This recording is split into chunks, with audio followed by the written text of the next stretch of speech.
యొక్క నూతన ఆరాధన దినమునకు స్వాగతము తెలియజేస్తున్న దేవుడు మిమ్మల్ని దీవించును గాక. హల్లెలూయ, హల్లెలూయ. ఈ దినము ప్రభువు ఒక మాట ద్వారా మనందరితో మాట్లాడబోతున్నాడు. ఈ దినము దేవుడు వింటున్నాడు. హల్లెలూయ.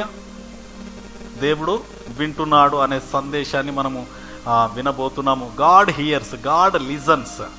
దేవుడు వింటున్నాడు. ఎవరి మాట వింటున్నాడు? హల్లెలూయ. మన మాట, తన పిల్లల మాట, తన పిల్లల యొక్క మొరను వింటున్నాడు. వినే దేవుడు వింటున్నాడు. హల్లెలూయ. ఆయన వినే దేవుడు, ఆయన వినని దేవుడు కాదు. హల్లెలూయ. ఈరోజు దీంట్లో రెండు సబ్జెక్ట్స్ ఉన్నాయి. దేవుడు వినడము ఒకటి, ఇంకోటి మానవుడు వినడం. ఈ మానవుడు వినడం గురించి శుక్రవారం అలాగే సండే కూడా దాని continue message. It's a huge subject. మనము వినాలి. హల్లెలూయ. దేవుడు మాట్లాడుతుంటే మనము వినాలి. ఇప్పుడు మనము మాట్లాడితే దేవుడు వింటాడా వినడా అనేదాన్ని ఈరోజు మనం క్లుప్తంగా వాక్యంలో దేవుడు ఏమి సెలవిచ్చినాడో మనం దానిని నేర్చుకుందాం. దేవునికి మహిమ కలుగును గాక. ఇదే కీర్తనలు 50వ అధ్యాయంలో 15వ వచనములో ఇది క్రైస్తవులందరికీ టోల్ ఫ్రీ నెంబర్. ఏం నంబర్ ఇది? ఛార్జ్ పడదు. టోల్ ఫ్రీ నెంబర్ అంటారు. 5015 అంటారు. ఒక్కసారి చూడమ్మా.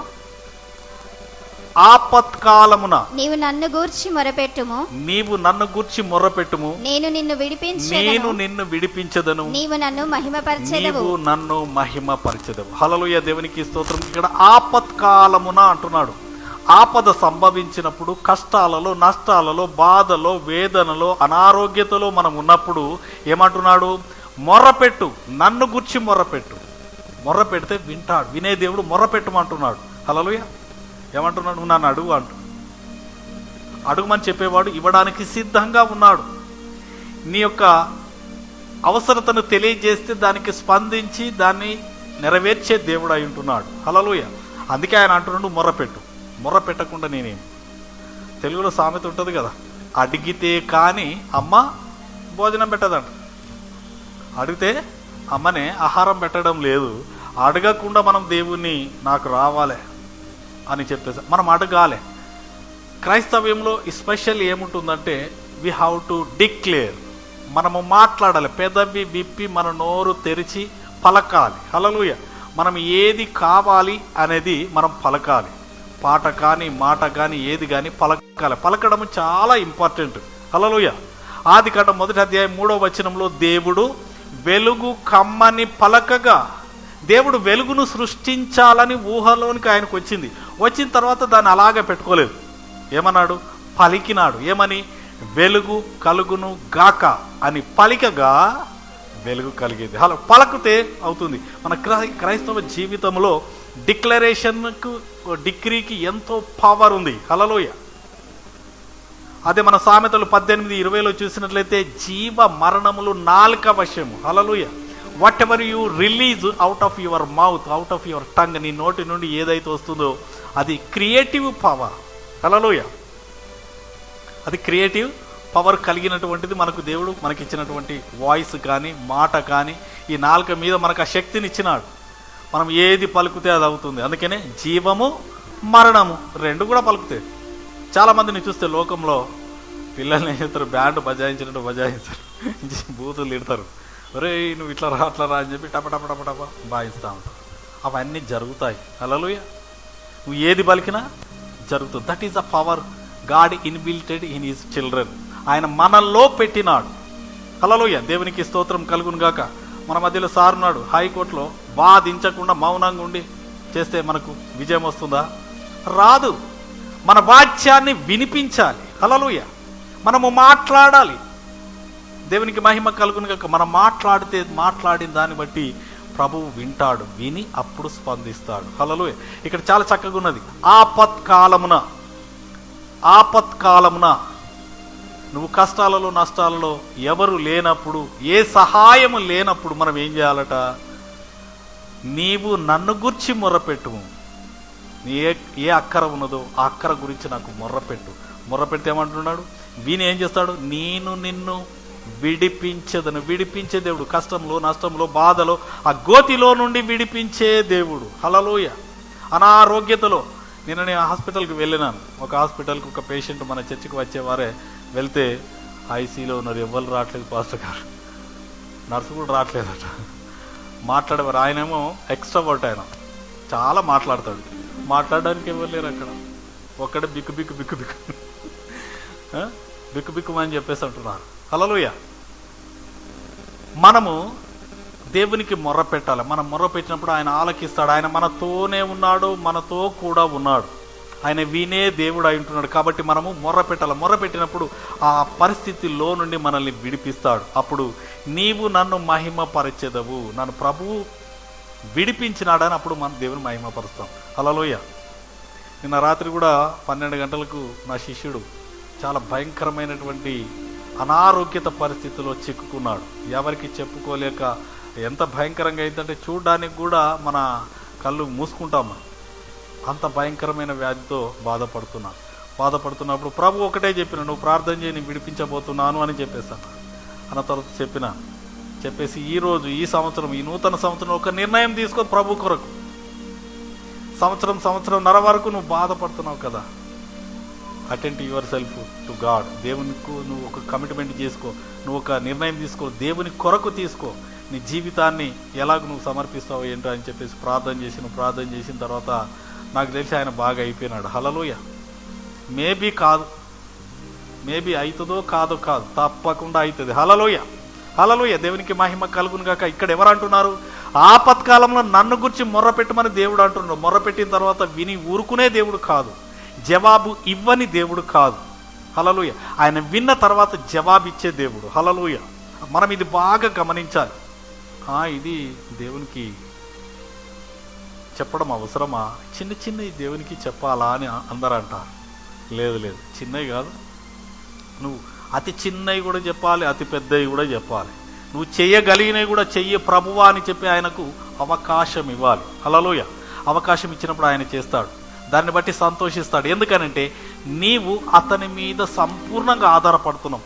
ఎవ్రీ మైన్యూర్ థింగ్స్ కోసము కూడా నువ్వు ఆయన మీద ఆధారపడుతున్నావు అని ఆయన సంతోషిస్తాడు. హల్లెలూయా. దేవుని మర్చిపోవడం కాదు, కష్టం వచ్చినప్పుడే దేవుడు అనేది కాదు, నువ్వు ప్రతి చిన్న దాంట్లో అయితే పెద్ద దాంట్లో కూడా నువ్వు ఆధారపడతావు. దేవునికి మహిమ కలుగును గాక. ఇక్కడ ఈ టోల్ ఫ్రీ నెంబర్ ఏమంటుందంటే, ఆపత్కాలంలో నీవు నన్ను గురించి మొర్ర పెట్టుము. మొర్ర పెడితే విని జవాబిచ్చే దేవుడై ఉంటున్నాడు. హల్లెలూయా. 91వ కీర్తన 15వ వచనములు కూడా అదే మాట ఉంటే చూడమ్మా. అతడు నాకు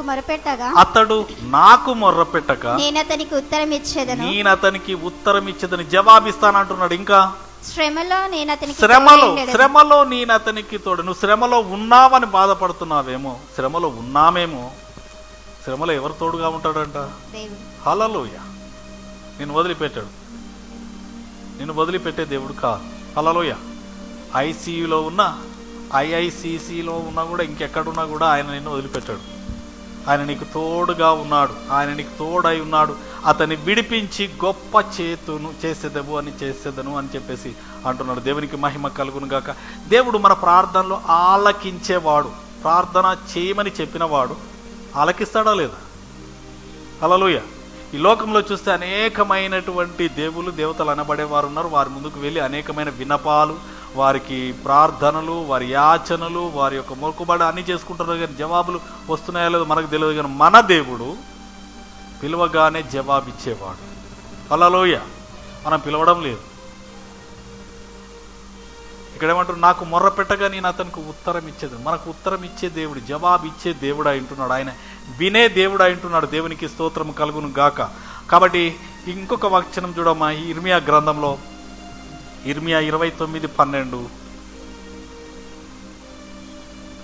ఇది అద్భుతమైనటువంటి మాట చూడండి. 11 నుంచి చదవండి. సంగతులను ఇక్కడ చూడండి. నేను మిమ్మును గూర్చిన ఉద్దేశించిన సంగతులను నేను ఎరుగుదును. రాబోవు కాలమందు మీకు నిరీక్షణ కలుగునట్లుగా అవి సమాధానకరమైన ఉద్దేశములే కానీ హానికరమైనవి కావు. హానికరంగా దేవుడు ఏది తలంచినా, ఏది చేసినా మేలుకే చేస్తాడు. హల్లెలూయా. మరొకసారి, అవి సమాధానకరమైన ఉద్దేశములే గాని సమాధానకరమైనయే. చెడు జరుగుతుందని నువ్వు అనుకుంటున్నావు, కానీ అది మన మేలుకే జరుగుతుంది. హల్లెలూయా. అవి హానికరమైనవి కాదు. దేవుడు హాని చెయ్యడు. దేవుడు హాని చేస్తాడు అని చెప్పేసి అనేక మంది అనుకుంటారు, అది కాదు. ఇక్కడ అవి సమాధానకరమైన ఉద్దేశములే కానీ హానికరమైన కాదు. దీని గురించి ఒక్క నిమిషం చెప్తాను. ఒక వ్యక్తి దేవుడు కాదని, దేవుడు లేడని, దేవుడు నాకెందుకు అని చెప్పి అనేవారు కూడా ఉన్నారు లోకంలో. సమస్తము దేవుడు కాకుండా నేనే దేవుణ్ణి అని చెప్పుకునే వాళ్ళు, ప్రవర్తించే వారు ఉన్నారు. అలాంటి వారి పట్ల దేవుని ప్రేమ ఉన్నదనుకోండి, దేవుడు ఏం చేస్తాడంటే కొంత కఠినంగా ప్రవర్తించి ఏదైనా ఒక సమస్య లాంటిది పెడతాడు. తీరలేని సమస్య పెట్టేసి ఈ చివరికి దేవుని దగ్గరికి వచ్చేలాగా చేస్తాడు. అది ఏంటి? దేవుడు చేసింది తప్ప కాదు. ఆ సమస్య లేకపోతే ఆ వ్యక్తి నరకానికి వెళ్తాడు, నశించిపోతాడు. దేవుడు అతనిని అమితముగా ప్రేమిస్తున్నాడు కాబట్టి అతడు నశించిపోకుండా, నరకపాలు కాకుండా అతన్ని రక్షించాలని దేవుని యొక్క సంకల్పం, ఉద్దేశం. దానిని బట్టి ఏం చేస్తాడంటే కొద్దిగా బాధ పెడతాడు. బాధ పెట్టి దేవుని దగ్గరకు వచ్చేలాగా చేస్తాడు. అది సమాధానకరమైన ఉద్దేశంలే కానీ హానికరను మరణించేంత కాదు. హల్లెలూయా. కొద్దిగా బాధ అయితే బాధ కావచ్చు, కానీ మొత్తానికి నిత్య నరకాగ్నిలో పడేంత బాధ అయితే కాదు కదా. కాబట్టి దేవుని యొక్క కార్యాలన్నీ సమాధానకరమైనవి కానీ హానికరమైనవి కాదు. ఈ యొక్క వాక్యము అనేక మందికి తెలియాలి. దేవుడు ఏదైనా చేశాడు అంటే అది మనకు సమాధానకరమైనది తప్ప హానికరమైనది కాదు. ఇంకా చదవమ్మా. ఇదే యెహోవా వాక్కు. మీరు నాకు మొరపెట్టుదురేని, మీరు నాకు ప్రార్థన చేయుచు వత్తురేని, నేను మీ మనవి ఆలకింతును. మనవి ఆలకిస్తాడు. మన ప్రార్థన ఆలకించే దేవుడు. హల్లెలూయా. నేను మన శుక్రవారం కూడా చెప్పినాను, ఏంటి? ప్రభువును అడగాలి మనం. గంటలు కాదు, నీవు కరెక్ట్గా నీ హృదయముతో ఒక్క నిమిషం నీ యొక్క ప్రాబ్లం సరిగా ప్రభుకు ఎక్స్ప్లెయిన్ చేయాలి. ఇవి షార్ట్ కట్లు అవి ఏం అవసరం. ప్రభువా, నాకు ఇది కావాలయ్యా, నాకు ఈ సహాయం దయచేయి ప్రభువా అని చెప్పి నువ్వు ప్రార్థన చేసినప్పుడు, హృదయపూర్వకంగా నువ్వు చేసినప్పుడు తప్పకుండా జవాబిస్తాడు. హల్లెలూయా. ఆయన జవాబు ఇవ్వని దేవుడు కాదు. ఏమంటున్నాడు? మీరు నాకు మొర్రపెట్టుదురేని, ప్రార్థన చేయుచు వత్తురేని, నేను మీ మనవి ఆలకింతును. ఆలకిస్తాడు. ఆయన ఆలకించే దేవుడు అయి ఉంటున్నాడు. హల్లెలూయా. ఆయన ఆలకించని దేవుడు కాదు. దేవుడు ఎక్కడున్నాడు? నేను ఇన్ని కష్టాల్లో ఉంటే చూస్తలేడా అని చెప్పేసి అంటే చూస్తున్నాడు. నువ్వు ప్రార్థన చేస్తావేమో అని, ఒక్క మాట అడుగుతావేమో అని చెప్పేసి దేవుడు ఎదురు చూస్తున్నాడు. హల్లెలూయా. ఆయన రెడీగా ఉన్నాడు. నీకు సహాయం చేయడానికి ఆయన హస్తము కురచ కాలేదు. హల్లెలూయా. రక్షింప నేరక ఇండునట్లు ఆయన హస్తము కురుచ కాలేదు. విననేరక ఇండునట్లు ఆయన చెవులు మందగించలేదు. ఆయన రెడీగా ఉన్నాడు వినడానికి. విని ఆయన హస్తము చాపి మనల్ని రక్షిస్తాడు. హల్లెలూయా. రక్షించే దేవుడు, వినే దేవుడు ఏమంటున్నాడంటే నాకు మొర్ర పెట్టండి, మీ మనవిని నేను ఆలకిస్తాను అని చెప్పేసి అంటున్నాడు. ఎలా మొర్ర పెట్టాలంట? ఒక్కసారి చదవమ్మా 13వ వచనం. ఇది అందరు చదవండి, మీ బైబిల్ తెరిచి దయచేసి. Please read everyone. మీరు నన్ను వెదకిన ఎలా వెదకాలి? పూర్ణ మనస్సుతో. ఎలా వెదకాలి? పూర్ణ మనస్సుతో, హోల్ హార్టెడ్గా. మనస వాచ అంటారు కదా ఇవన్నీ. మనసు పూర్తిగా, మనస్ఫూర్తి, పూర్ణ మనస్సుతో నన్ను గూర్చి విచారణ చేయునెడల మీరు నన్ను కనుగొందురు. నన్ను నేను మీకు కనపరచుకొందును. హల్లెలూయా. దేవునికి స్తోత్రం. నువ్వు పూర్ణ మనసుతో ప్రభువును నువ్వు అడిగితే ఆయనను కనుక్కుంటాం. ఆయనను వెతికితే మనం కనుక్కుంటాం. పూర్ణ మనసుతో రావాలి ఆయన దగ్గరికి. సగటు మనసుతో కాదు. సగం ఇటు అటు ఇటు ఎటు కాకుండా పోతాం. హల్లెలూయా. 2 పడవల మీద ప్రయాణం చేస్తే ఏ పడవ మీద ఉంటామో మనకి కూడా తెలియదు. రెండిటి మీద అడుగు వేస్తే ఏ పడవ మీద ఉంటామో, ఎక్కడ మనం కూలిపోతామో మనకే తెలియదు. అలాగూ కాదు, ఒక్కటే నిర్ణయం తీసుకోవాలి. దృఢ సంకల్పము, నిశ్చయం తీసుకొని ఒకటే పూర్ణ మనసుతో ప్రభువును వెతకాలి. వెతికినప్పుడు ఆయనను మనం కనుగొంటాం. హల్లెలూయా. ఆయన దగ్గరికి వచ్చి ఆయన అడగాలి. అడిగినప్పుడు ఆయనను మనం మీరు నన్ను కనుగొందురు, అప్పుడు నన్ను నేను మీకు కనపరుచుకొందును. దేవుడే మనకు ప్రత్యక్షం అవుతాడంట, మనకు కనపరుచుకుంటాడు ఆయన. హల్లెలూయా. నేనున్నాను, భయపడకు అని చెప్పేసి సమాధానం ఇచ్చే దేవుడు. హల్లెలూయా. నన్ను నేను మీకు కనపరుచుకొందునంటే అర్థం ఏంటండి? హల్లెలూయా. నువ్వు బాధలో, వేదనలో, శోధనలో మొర్ర పెడుతున్నావు. పూర్ణ మనసుతో ఆయనను వెతికినప్పుడు, ఆయనను అడిగినప్పుడు ఆయనను కనుగొంటాం. కనుగోగానే తన్ను తాను ప్రత్యక్షపరచుకుంటాడు. మన ముందుకు వస్తాడు అనుకోండి. మన ముందుకు వస్తే మనం ఏమర్థం చేసుకోవాలంటే, ప్రభువే మన ముందుకు వస్తే ఇక మన సమస్యలు అన్నిటికీ, ఒక్కదానికి కాదు అన్నిటికీ is the solution for all. హల్లెలూయా. అన్నిటికీ ఆయనే సొల్యూషన్. ఆయన తన్ను తాను మనకు ప్రత్యక్షపరచుకుంటున్నాడు. ఆయన మన దగ్గరికి వస్తున్నాడు. ఇక అన్నిటికీ పులి స్టాప్, అన్ని సమస్యలకు పులి స్టాప్ పడినట్టే. హల్లెలూయా. ఆ ఒక్కటి చేసింది కదా, ఇంకా 4 ఉన్నాయి కదా, వాటికి ఎలాగూ అని చెప్పేసి అనుమాన పడకూడదు. హల్లెలూయా. ఆయన నోటి మాట చేత సమస్తాన్ని కలగజేసిన దేవుడు. అంత గొప్ప దేవుడు మన దగ్గరకు వచ్చినాడు అనంటే మన అన్ని సమస్యలకు పరిష్కారం దొరికింది. ఆరోగ్యానికి ఒకసారి, ఆర్థిక పరిస్థితులకు ఒకసారి, కుటుంబ సమస్యకు ఒకసారి, శత్రు సమస్యకు ఒకసారి, ఒక్కొక్కదానికి ఒక్కొక్కసారి రావడం కాదు. హల్లెలూయా. You have to believe for all things. అన్ని విషయాలకు ఆయనను నమ్మాలి. నువ్వు నమ్మితే ఆయన చేస్తాడు. హల్లెలూయా. ఆయన తను తాను మనకు కనపరుచుకున్న తర్వాత ఇంకా మళ్ళీ ఇంకొక దగ్గరికి పరిగెత్తడానికి కాదు. చాలామంది అంటున్నారు, కొంతమంది కొన్ని సమస్యలకు వచ్చి తాయితు కట్టించుకోవాలంటే ఏం కడతారట? తాయితు కట్టించుకుంటాడు. ఏం కడతాడు? వాళ్ళ దగ్గరికి పోతే కట్టు కడతాడు. హల్లెలూయా. హల్లెలూయా. వెరీ క్లియర్గా వినండి. దేవునికి మహిమ. క్రైస్తవులు అనబడేవారు పరిగెత్తుతున్నారు, వారు వీరు కాదు. వాడు ఏం చేస్తాడు? పోతే ఒక కట్టు కడతాడు. ఒక అపవాదిని నీ శరీరానికి, నీ ఆత్మకు, నీ యొక్క బీయింగ్కి ఏం చేస్తాడు? He bind. ఒక బంధకాన్ని కట్టేస్తాడు. కట్టేసి నువ్వు ఎక్కడికి పోయినా బంధకం పోవు. హల్లెలూయా. బంధకాలను తెంపే దేవుడు, కట్లను విరిచే దేవుడు, తెగగొట్టే దేవుడు మనకున్నాడు. హల్లెలూయా.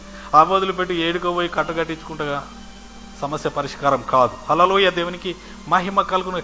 గొప్ప దేవుడు మనకున్నాడు. ఆయన ప్రార్థన వినే దేవుడు. హల్లెలూయా. ఎస్ అండి. దేనికి మనం అనుమానపడకూడదు. షార్ట్ కట్ లేకపోతే ఇన్స్టంట్గా జరిగే వాటి కోసమని అటు ఇటు పరిగెత్తే దేవుడు చేస్తాడు. ఎటు పరిగెత్తినా అది కొద్ది కాలం, కొద్ది సమయమే, అంతే.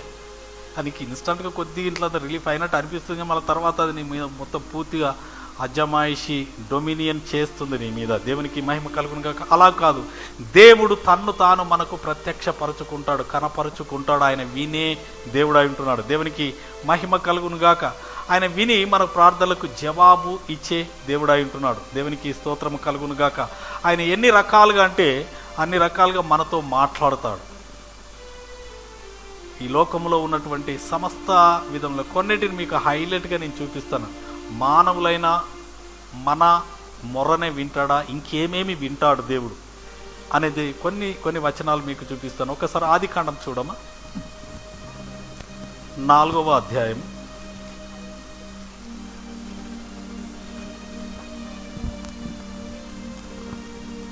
ఆదికాండము 4వ అధ్యాయం 10వ వచనం.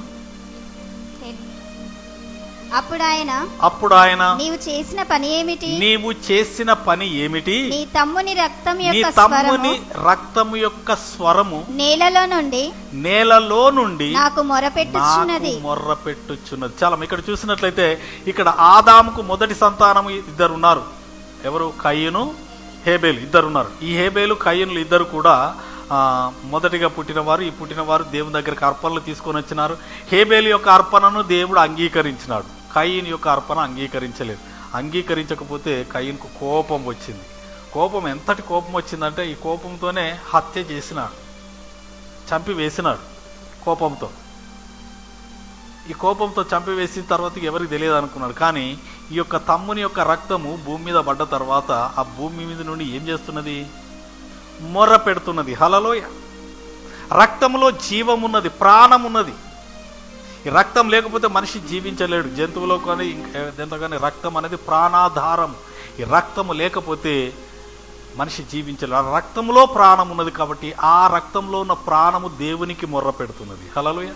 Very clear. ఒకసారి మరి ఒక్కసారి నీ తమ్ముని రక్తము రక్తానికి స్వరం ఉంటుందా? రక్తము యొక్క స్వరం.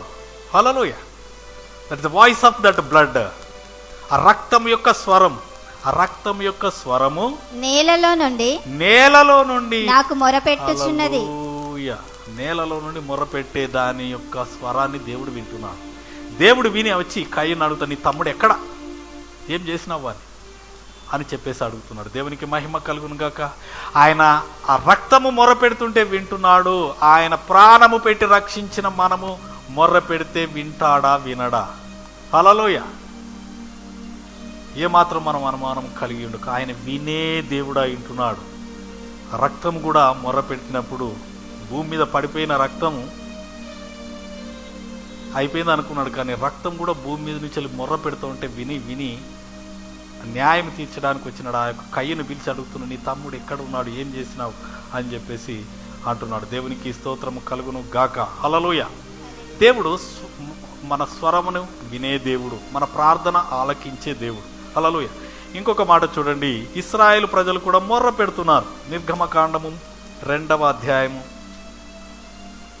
వారు కూడా మొర్ర పెడుతున్నారు, అరుస్తున్నారు, బాధపడుతున్నారు, వేదన పడుతున్నప్పుడు దేవుని దగ్గరకు వచ్చి వారు మొర్ర పెడుతున్నారు. మొర్ర పెడతా ఉంటే దేవుడు ఎలాగ స్పందించినాడు, ఎలాగ విన్నాడా లేడా అని చూద్దాం. 23వ వచనం నుండి. అలాగున అనేక దినములు జరిగిన మీదట ఐగుప్తు రాజు చనిపోయాను. ఇశ్రాయేలీయులు తాము చేయుచున్న వెట్టి పనులను బట్టి, ఇక్కడ చూడండి, తాము చేయుచున్న వెట్టి పనులను బట్టి నిట్టూర్పులు విడుచుచు మొరపెట్టుచుండగా, చాలా ఒక్క నిమిషం, నిట్టూర్పులు విడుచుచు మొర్ర పెడుతున్నారు. ఆ యొక్క పని భారము పెరిగింది.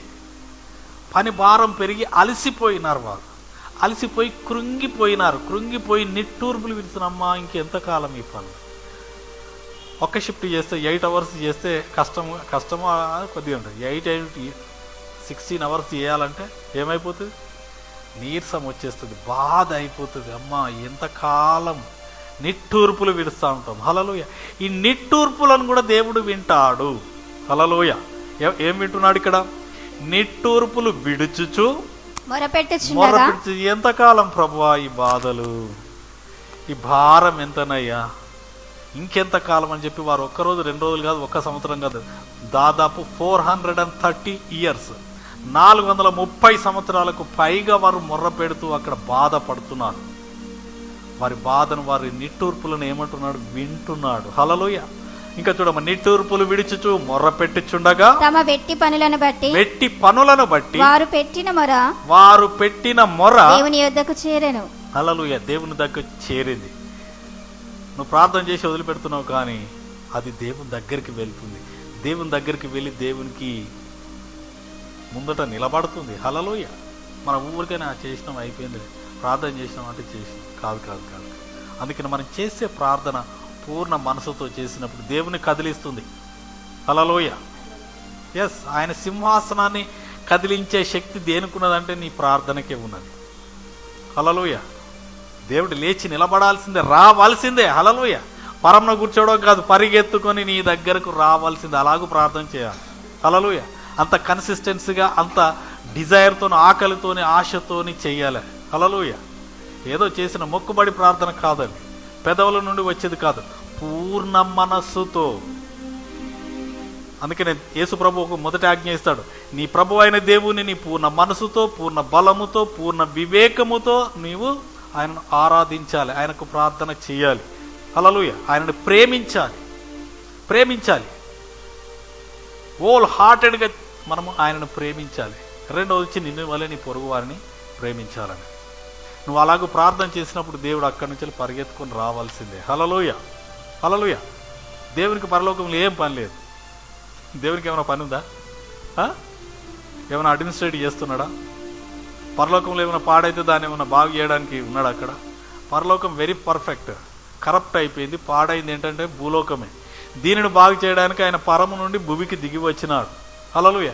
దిగి వచ్చి ఎలాంటి కరప్షన్ లేనటువంటిది సృష్టిని చేసినాడు. చేసిన తర్వాత అపవాదం వచ్చేసి ఆదామును హవ్వలను నశింపచేసి మోసం చేసి భూమిని అంతా కూడా మళ్ళీ కలుషితం చేసి మొత్తము పాడు చేసింది. దాన్ని బాగు చేయడానికే ఆయన ఈ లోకానికి వచ్చినాడు. దేవునికి మహిమ ఆయన వినే దేవుడు అంటున్నాడు. ఇక్కడ నిట్టూర్పులను విడిచుచు మొర్ర పెట్టిచుండగా తమ వెట్టి పనులను బట్టి పెట్టిన మొరను దేవుని యొద్దకు చేరెను. దేవుని యొద్దకు చేరుతాయి. మనం ప్రార్థన చేస్తున్నామంటే మనం నమ్మకంగా ఉండాలి. అందుకని మీరు ప్రార్థించినప్పుడెల్లా మీరు అడుగు వాటి నల్ల పొంది ఉన్నామని నమ్ముడి. అప్పుడు నమ్మకపోతే కాదు. We have to believe. మనం ప్రార్థన చేసినప్పుడు నమ్మాలి. నమ్మినప్పుడు తప్పకుండా అయిపోతుంది. అనుమానంగా ఉండకూడదు, ఏమో అవుతుందో కాదు. 50-50 కాదు. నువ్వు ప్రార్థన చేసినామంటే కథం, దట్స్ ఇట్, వదిలిపెట్టాలి. 100% అవుతుంది అంతే. నువ్వెవరికి చేస్తున్నావు? సర్వశక్తిమంతుడైన దేవునికి ప్రార్థన చేస్తున్నావు. హల్లెలూయా. ఆయనకు అసాధ్యమైనది ఏదైనా కలదా? ఏదీ లేదు. సమస్తము చెయ్యగలడు ఆయన. ఆయనకు అసాధ్యమైనది ఏదీ లేదు. కాబట్టి నువ్వు విశ్వాసంతో ఆయన ఎదుకు రావాలి, వచ్చి మొర్ర పెట్టాలి. ఇక్కడ నిట్టూర్పులు విడిచుచు మొర్ర పెట్టుచుండగా తమ వెట్టి పనులను బట్టి వారు పెట్టిన మొర దేవుని ఎద్దకు చేరును. హల్లెలూయా. దేవునికి స్తోత్రము కలుగును కాక. ఇంకా చూడమ్మా. కాగా దేవుడు వారి మూలుగును విని మూలుగులను కూడా వింటాడు. హల్లెలూయా.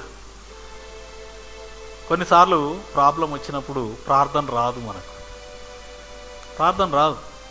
ప్రార్థన రాకుండా మూలుగు వస్తుంది. అలసిపోతాం, కృంగిపోతాం, చతికిల పడిపోయి ఏమి చేయాలో మనకు అర్థం కాదు. అప్పుడు మూలుగులే వస్తుంది. ఏమంటున్నాం కూడా మనకు తెలియదు. హల్లెలూయా. తెలియని సమయంలో కూడా దేవుడు మన మూలుగును, నీ మూలుగు ఏ బాధతో మూలుగుతున్నావో కూడా దృష్టించి వినే దేవుడై ఉంటున్నాడు. హల్లెలూయా. అని వినే దేవుడు. హల్లెలూయా. దేవునికి మహిమ కలుగును గాక. వింటాడా లేదా? తప్పకుండా వింటాడు. దేవునికి మహిమ కలుగును గాక. నేను ఎగ్జామ్ రాయబోయే అందరికీ చెప్తాను, ఏ క్వశ్చన్ వచ్చినా, క్వశ్చన్ చదువుతారు కదా మీరు, క్వశ్చన్ చదివితే కానీ కింద జవాబు అర్థం కాదు. ఈ క్వశ్చన్ చదివేటప్పుడు ఒకటే మాట, God help me. That's it. Hallelujah. God help me అంటే కథ రబ్బని నీకు జవాబు రావాల్సిందే. హల్లెలూయా. నీ మాటను, నీ మూలుగును వినే దేవుడు, నీ నిట్టూర్పులను చూసే దేవుడు, నీ మొర్రను వినే దేవుడు నీ ప్రార్థనను వినడా? తప్పకుండా వింటాడు. హల్లెలూయా. విని జవాబిస్తాడు. హల్లెలూయా. దేవునికి మహిమ కలుగును కాక. కాబట్టి వినే దేవుడు, వారి మూలుగులను వినే దేవుడు. ప్రార్థన రాలేదా? కానీ ఆయన సన్నిధిలో నుంచి మనము అటు ఇటు వెళ్లకుండా ఆయనను అడగాలి. నీ మూలుగును, నీ ప్రార్థనను, విన్నపాన్ని, నీ యొక్క సమస్యను ఆయనకు తెలియచేయాలి. తెలియచేసినప్పుడు ఆయన వింటాడు. విని ఏం చేస్తాడు చూడండి. అబ్రహాము ఇస్సాకు యాకోబులతో తాను చేసిన నిబంధన జ్ఞాపకము చేసుకుంటాడు. దేవుడు అన్యాయస్తుడు కాదు. దేవుడు ఒక మాట ఇస్తే తప్పకుండా చేస్తాడు. హల్లెలూయా. ఈ ముగ్గురు మూడు జనరేషన్లకు సాదృశ్యంగా ఉంటారు. అబ్రహామును దేవుడు ఒంటరి వానిగా పిలిచినాడు, గొప్పగా ఆశీర్వదించినాడు. ఇస్సాకును గొప్పగా ఆశీర్వదించినాడు. యాకోబును కూడా ఆశీర్వదించినాడు.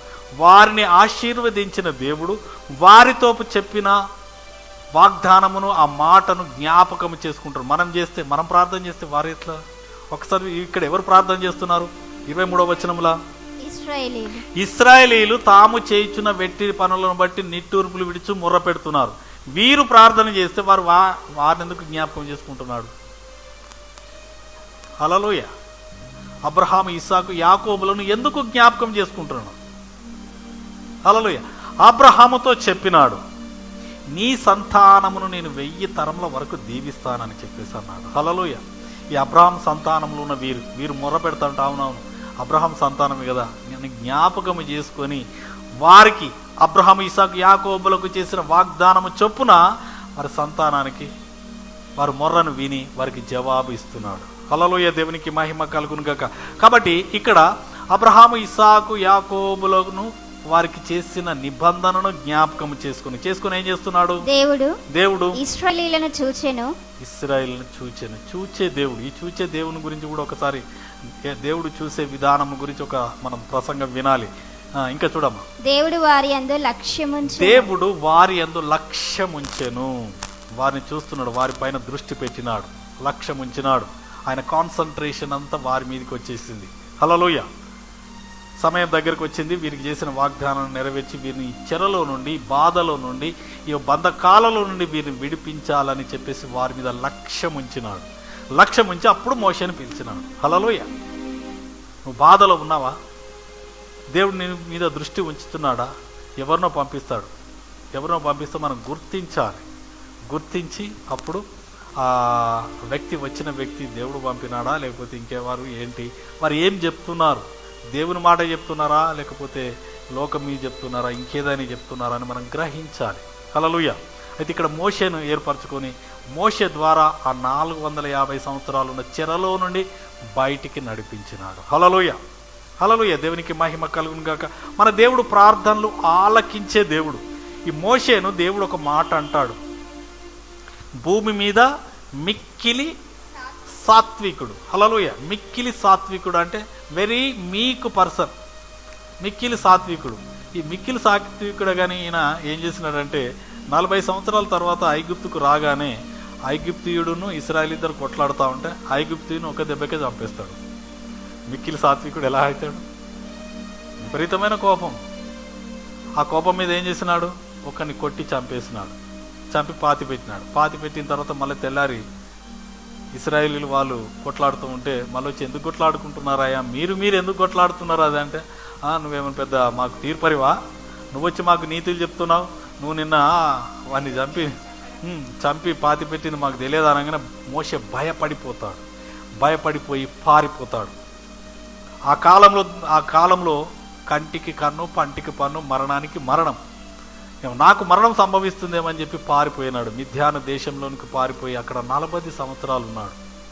ఆ 40 సంవత్సరాల తర్వాత మళ్ళీ తిరిగి వస్తున్నాడు. హల్లెలూయా.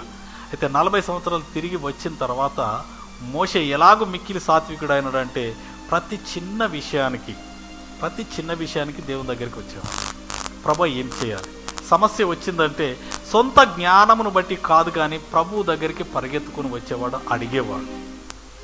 6 లక్షల మందిని నడిపించే క్రమంలో అనేకమైన సమస్యలు వచ్చినాయి. ఈ అనేకమైన సమస్యలు, అనేకమైనటువంటి శత్రువులు ఎదురైనప్పుడు ప్రతి విషయములో దేవుణ్ణి సంప్రదించేవాడు. వచ్చి అడిగేవాడు, అయ్యా ఏం చేయాలి అనగానే ఆయనకు సహాయం చేసేవాడు. అలాగూ మిక్కిలి సాత్వికుడు అని చెప్పి పేరు పొందినాడు. హల్లెలూయా.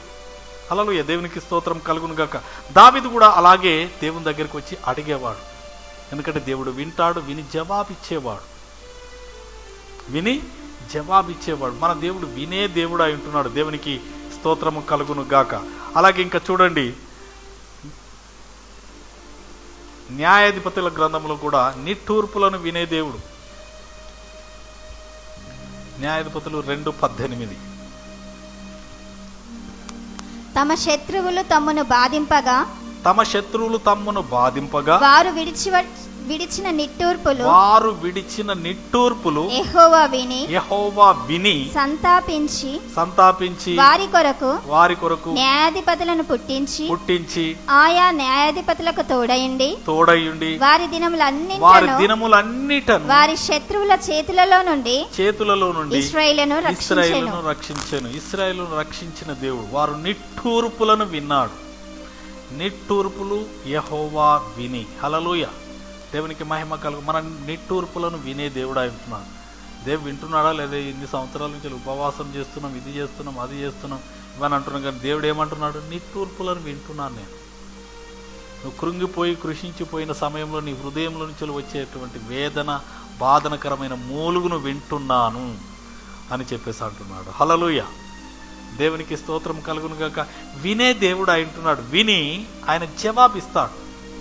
విని ఊరుకోకుండా జవాబిచ్చే దేవుడు అయి ఉన్నాడు. హల్లెలూయా. విని జవాబిచ్చేవాడు కావాలి మనకు. జవాబు రాకపోతే మనం అందరం ఇక్కడ ఉండేవారం కాదు. అవునా కదా? ఇక్కడ ఎందుకుంటాం? మనం ఎవరం ఉండం. ఎవరు క్రైస్తవ్యాన్ని, క్రీస్తును రక్షకునిగా ఎవరు అంగీకరించారు? దేవుడు ప్రార్థనలు విని వాటికి జవాబులు అనుగ్రహిస్తున్నాడు కాబట్టే ఆయన యందు విశ్వాసం ఉంచి ఆయన సన్నిధికి వస్తున్నాం. దేవునికి మహిమ కలుగును గాక. ఆ క్రమంలోనే ఇదే న్యాయాధిపతుల గ్రంథములో సంసోను దేవుడు సంసోనును తల్లి గర్భములోనే అభిషేకించి పరిశుద్ధాత్మతో అభిషేకించి గొప్ప వీరునిగా చేసినాడు. ఫిలిస్తీయుల నుండి ఇశ్రాయేలు ప్రజలను రక్షించాలని దేవుని సంకల్పమై ఉంటున్నది. అయితే ఈ యొక్క సంసోను స్త్రీ లోలుడు అయిపోయి ఏం చేసినాడంటే ఆ శత్రువుల చేతికి చిక్కినాడు. శత్రువుల చేతికి చిక్కిన తర్వాత పాపం చేసినాడు. పాపం చేసిన తర్వాత ఫస్ట్ వచ్చిన అటాక్ ఏంటంటే బంధింపబడ్డాడు. శత్రువులు చేంజ్ చేస్తున్నారు. ఒక్కసారి చూడమ్మా ఆ సీక్వెన్స్ ఒక్కసారి. అది 21 16 21 న్యాయాధిపతుల గ్రంథము. అప్పుడు ఫిలిష్తీయులు అతన్ని పట్టుకొని కన్నులను పాపము పట్టుకుంటుందని చెప్పేసి మన కీర్తనలో ఉంటుంది. పాపం ఏం చేస్తుంది? పట్టుకుంటుంది. పాపం ఫస్ట్ ఏం చేస్తుంది? పట్టుకుంటుంది. పట్టుకొని ఏం చేస్తుంది? అతని కన్నులను పట్టుకోగానే సైలెంట్గా ఉండదు. హల్లెలూయా. సీక్వెన్స్ ఉన్నది ఒక్కొక్కటి, నేను అందుకని క్లియర్గా చెప్తున్నాను. మీరు చూడండి, న్యాయాధిపతులు 16వ అధ్యాయము 21లో అప్పుడు ఫిలిష్తీయులు అతన్ని పట్టుకొని అతని కన్నులు ఫస్ట్ బ్లైండ్ ఫోల్డ్ చేస్తుంది. హల్లెలూయా. కళ్ళు పెరికి వేసేస్తుంది, అంధకారము కలుగజేస్తుంది. పాపం చేయగానే ఏదో గొప్ప మనకు ఏమి రాదు. ఏమొస్తుంది? ముందుగా అంధకారం వచ్చేస్తుంది. అంధకారం వచ్చిన తర్వాత చూడమ్మా, అతను తీసుకొని వచ్చి ఇత్తడి సంఖ్యల చేత అతన్ని బంధించారు. మొత్తం బైండప్ చేస్తారు ఇనుప సంఖ్యల చేత. ఇత్తడి సంఖ్యలు, ఇనుప సంఖ్యలను ఊడిపోతాయి, కానీ ఇత్తడి సంఖ్యలు చాలా స్ట్రాంగ్ ఉంటుంది. అంతగా ఆ ఇనుప సంఖ్యలు ఇత్తడి సంఖ్యల చేత బంధించి వేస్తుంది. హల్లెలూయా. అందుకని అపవాది సంఖ్యలలో మనం చిక్కకూడదు. హల్లెలూయా. అది ఆకర్షిస్తుంది, అందంగా ఆకర్షిస్తుంది. ఆదాము హవ్వలను ఏం చేసింది? భయంకరంగా ఆకర్షించి ఒకరోజు రమ్యంగా, ఒకరోజు మంచిగా, ఒకరోజు చూపునకు చక్కనిదిగా కనబడే చేసింది, వారిని నాశనం చేసేసింది. హల్లెలూయా. దేవునితో ఉన్న సంబంధాన్ని తెంపివేసింది, నాశనానికి నడిపించింది. ఇక్కడ సంసోను కూడా అదే చేసింది. ఫస్ట్ ముందుగా పట్టుకున్నారు, తర్వాత కన్నులను కూడా తీసినారు. అంధకారంలోనికి తీసుకుని వచ్చి ఇత్తడి సంఖ్యల చేత బంధించినారు. గొప్ప వీరుడు, గాడిద దవడ ఎముకతో 1000 మందిని చంపినాడు. కత్తి కాదు, బల్లెము, ఏ ఆయుధం కాదు. ఎంత వీరుడు! పరిశుద్ధాత్మ అతని మీదికి వచ్చినప్పుడు గొప్ప కార్యాలు చేస్తున్నాడు. గాడిద దవడ ఎముకతో 1000 మంది సైనికులను, ఆయుధాలు కలిగిన వారిని గాడిద ఎముకతో చంపినాడు. అంత గొప్ప వీరుడు. అలాంటి వాడు ఒక చిన్న దురలవాటుకు, ఒక అడిక్షన్కు లోనైపోయి బంధింపబడి సంఖ్యలతో బంధింపబడి ఎక్కడున్నాడు ఆయన? ఇంకా చూడమ్మ కిందికి. అతడు బందీ గృహంలో తిరగలి వీరుడు ఎక్కడికి వచ్చినాడు? తిరగలి రోల్ రుబ్బుతాడు. రుబ్బురోలు ఎక్కడ దాకా వచ్చింది కథ? శత్రువులను హతమార్చి గొప్ప వీరునిగా అభిషేకింపబడినాడు. చిన్న పొరపాటు చేసిన తర్వాత డౌన్ ఫాల్ అయిపోయి అంధకారంలో బందీ గృహంలో సంఖ్యలతో తిరగలి విసురుతాడు. రుబ్బురోలు పుత్రాను తిప్పుతా ఉన్నాడు. ఎక్కడి నుంచి ఎక్కడి దాకా పడిపోయినాడు? This is the fall of the great men. అంత గొప్ప వీరుడు పడిపోయినాడు బికాస్ ఆఫ్ వన్ సిన్. అయితే ఈయన తన జీవితకాలంలో కళ్ళుపోయినాయి, బానిసగా బ్రతుకుతుండి లాస్ట్కి చివరిగా ఒక ప్రార్థన చేస్తున్నాడు. 28 తన దేవునికి ప్రార్థన చేస్తున్నాడు. ఏమని ప్రార్థన చేస్తున్నాడు? ఇక్కడ చూడండి, 27 నుంచి చూడమ్మా. ఎంతమంది ముందు? ఆ గుడి స్త్రీ పురుషులతో నిండి ఉండెను. ఫిలిష్తీయుల సర్దారులందరూ అక్కడ నుండిరి. వారు సంసోనును ఎగతాళి చేయగా గుడి కప్పు మీద స్త్రీ పురుషులు రమారమి 3,000 మంది ముందు. ఇక్కడ సర్దారులు, ఫిలిష్తీలో ఉన్నటువంటి ఉన్నతమైన స్థితిలో ఉన్న వాళ్ళందరూ ఉన్నారు. ఆ గుడి దగ్గర గుడి లోపల ఉన్నారు. ఎంతమంది? 3,000 మంది, స్త్రీలు పురుషులు కలిపి 3,000 మంది. ఈ 3,000 మందిలో ఈ యొక్క గొప్ప వీరుని తీసుకొచ్చి ఒక ఆట వస్తులాగా ఆడిస్తున్నారు.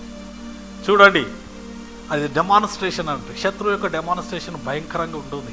ఈ 3,000 మంది ముందు నిలబెట్టి ఆయనను అవమానాల పాలు చేసి, దేవుని యొక్క అభిషిక్తుని పట్టిన గతి చూడండి అని చెప్పేసి అక్కడ వారు ఏదో ఎగతాళి చేద్దామని చెప్పి, అవమానాల పాలు చేద్దామని చెప్పి చూసినప్పుడు అవన్నీ తట్టుకోలేక ఈ వీరుడైనటువంటి సంసోను చిన్న ప్రార్థన చేస్తున్నాడు. చూడమ్మా. అప్పుడు సంసోను యెహోవా ఏం చేస్తున్నాడు? ప్రార్థన చేస్తున్నాడు. ఏమని ప్రార్థన చేస్తున్నాడు? యెహోవా ప్రభువా దయచేసి నన్ను జ్ఞాపకము చేసుకొనుము. ఆ మాటలను ఎలా గుచ్చుకుంటున్నాడు? 3000 మంది ఒక్కొక్క మాట అన్న బాణము కంటే ఎక్కువ, కత్తి కంటే ఎక్కువగా దూసుకొని పోతున్నాయి. అవన్నీ తట్టుకోలేక ఏమంటున్నాడు? దయచేసి, హల్లెలూయా, దయచేసి నన్ను జ్ఞాపకము చేసుకో అయ్యా, నేను తప్పు చేశాను, ఇవన్నీ నేను భరించలేకపోతున్నాను, దయచేసి నన్ను జ్ఞాపకము చేసుకొనుము దేవా, దయచేసి అని హంబులుగా ఈసారి మాత్రమే నన్ను బలపరచు. నా రెండు కన్నుల నిమిత్తము ఫిలిస్తీయులను ఒక్కమారే దండించి పగ తీర్చుకొననిమ్మని యెహోవాకు మొర్రపెట్టి. హల్లెలూయా. ఆ గుడికి ఆధారంగానున్న రెండు మధ్య స్తంభములలో ఒకదానిని కుడి చేతను ఒకదానిని ఎడమ చేతను పట్టుకొని నేనును ఫిలిస్తీయులను చనిపోదము గాక అని చెప్పి బలముతో వంగినప్పుడు గుడి ఆ సర్దారుల మీదను దానిలోనున్న జనులందరి మీదను పడెను. మరణకాలమున అతడు చంపిన వారి శవముల లెక్క జీవితకాలమందు అతడు చంపిన వారి లెక్క కంటే అతడు చంపిన వారి లెక్క కంటే ఎక్కువాయను. హల్లెలూయా. 3000 కంటే ఎక్కువ మంది ఆ రోజు 3000 మందిని హతం చేసినాడు. ఇక్కడ చూడండి ఒక్కసారి ప్లీజ్ కమ్మమ్మ. ఇక్కడ ఆ గుడికి ఆధారం ఇక్కడ ఏమంటున్నాడు? నా రెండు కన్నుల నిమిత్తము ఫిలిస్తీయులను ఒక్కమారే దండించి పగ తీర్చుకొననిమ్మని యెహోవాకు మొర్రపెట్టినాడు. మొర్రపెట్టగానే నమ్మినాడండి. హల్లెలూయా. ఆయన ఉన్న స్థలంలో మొర్ర పెట్టినాడు, ప్రార్థన చేసినాడు. ప్రార్థన చేసి సైలెంట్గా ఉండలేదు, ప్రార్థన చేయగానే ఉండలేదు. ఆయన యాక్షన్ పార్ట్ మొదలైంది. హల్లెలూయా. యాక్షన్ పార్ట్ మొదలైపోయి ఇమ్మీడియట్గా ఎడమ వైపు కుడివైపు రెండు పెద్ద ఆ గుడికి ఆధారమైన స్తంభాలను, పెద్ద పిల్లర్స్, ఆ పిల్లర్లను కట్టేసినప్పుడు నా ప్రార్థన దేవుడు ఆలకించినాడు, నాకు బలం ఇచ్చినాడు అని చెప్పేసి బలహీనుడుగా ఆయన మారలేదు. ప్రార్థన చేయగానే ఇమ్మీడియట్ ట్రాన్స్ఫార్మ్ అయిపోయి ఆ రెండు పిల్లర్స్ను లాగుతున్నాడు. హల్లెలూయా. బలం పోయినవాడు బలము తిరిగి వచ్చిందని, ప్రార్థన చేయగానే బలం వచ్చిందని చెప్పి విశ్వాసంతో లాగుతున్నప్పుడు అతనికి కావలసిన బలాన్ని దేవుడు అనుగ్రహిస్తున్నాడు. హల్లెలూయా. హల్లెలూయా. దేవునికి మహిమ కలుగును గాక. ఇక్కడ చూసినట్లయితే ఆ గుడికి ఆధారమైన పిల్లర్స్ అవి, ఆ రెండు వాటి మీదనే కట్టినారు. కట్టిన తర్వాత వాటి రెండిటిని కూల్చివేసేంత బలం ఎక్కడి నుంచి వచ్చింది? హల్లెలూయా. మొర్ర పెట్టినాడు. మొర్ర పెడితే ఆలకించే దేవుడు. హల్లెలూయా. హల్లెలూయా. దావీదు కుమారుడా అని మొర్ర పెట్టినాడు గుడ్డివాడు. విన్నాడా లేదా? విన్నాడు. వినకుండా ఆయన చెవులు మూసుకునేవాడు కాదు. నువ్వు పాపంలో ఉండి చేస్తే వినడు. హల్లెలూయా. ఏం అడ్డం వస్తుంది మనకు? అందుకని ఏమంటున్నాడు? దయచేసి ఈసారి మాత్రమే నన్ను జ్ఞాపకం చేసుకునే దేవుడు అయి ఉంటున్నాడు. దేవునికి మహిమ కలుగును గాక. కాబట్టి ఎంత మాత్రం మనం ఉన్న స్థితిలోనే అక్కడే ఉండిపోకూడదు. మనం ప్రభు వైపు తిరగాలి, ప్రభు దగ్గరకు రావాలి. హల్లెలూయా. రాకుండా మనం ఏమి సాధించలేము. అందుకనే హెబ్రీ పత్రిక 4:16 ఉంటుంది, ఆయన కృపాసనము యొద్దకు మనం పరిగెత్తుకొని రావాలి. కృపాసనం యొద్దకు పరిగెత్తుకొని వచ్చి ప్రభు నాకు సహాయం చేయి అన్నప్పుడు చేస్తాడు. దేవునికి మహిమ కలుగును గాక. హల్లెలూయా. అలాగే మనం చూసినట్లయితే హిజ్కియా కూడా చూడండి ఒక్కసారి. హిజ్కియా కూడా ప్రార్థన చేస్తున్నాడు. ఎలా భయంకరమైన స్థితిలో అనారోగ్యతలో ఉండి ప్రార్థన చేస్తున్నాడు. 2వ రాజుల గ్రంథంలో 20వ అధ్యాయం